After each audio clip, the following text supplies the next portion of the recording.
Oke, bismillahirrahmanirrahim. Assalamualaikum warahmatullahi wabarakatuh. Perkenalkan, nama saya Hanufidia Syakila, Prodi PGSD, Fakultas Keguruan STKIP Kusuma Negara, Jakarta. Baiklah, di sini saya akan menjelaskan ke kalian semua tentang perubahan kimia dan perubahan fisika. Dan saya akan memberikan contoh-contoh dari materi tersebut. Di sini saya akan menjelaskan tentang perubahan kimia terlebih dahulu. Perubahan kimia adalah suatu perubahan material yang menghasilkan jenis dan sifat yang berbeda dari zat semula. Perubahan kimiawi terjadi perubahan susunan molekul kimia pada suatu benda, dan pada umumnya perubahan susunan kimia tersebut akan menyebabkan perubahan fisik juga. Perubahan kimiawi tidak dapat diubah atau tidak dapat dibalik. Jadi, misalkan kamu mempunyai sebatang besi yang berkarat, maka karat tersebut tidak bisa lagi dikembalikan menjadi besi seperti semula. Ciri-ciri perubahan kimia. Perubahan kimia dapat dikenali sebagai beberapa ciri berikut ini. Yang pertama, terbentuk zat baru hasil reaksi.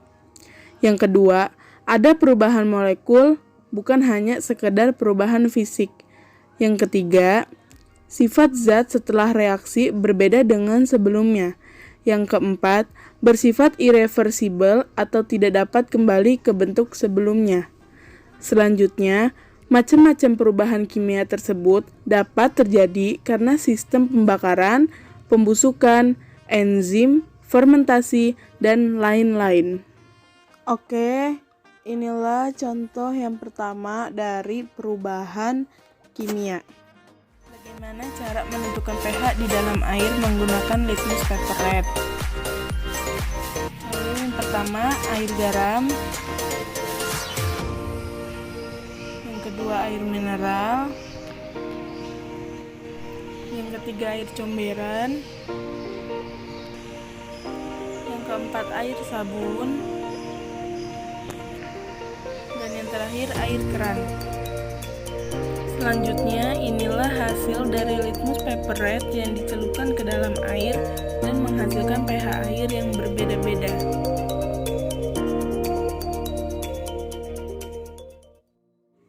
Oke, contoh yang kedua adalah reaksi endotherm. Langkah kerja yang pertama, tuangkan air berwarna secukupnya, lalu masukkan koin, kita tekan bawah koin, lalu pinggirkan, lalu nyalakan api di atas lilin, taruh lilin tersebut di atas air berwarna,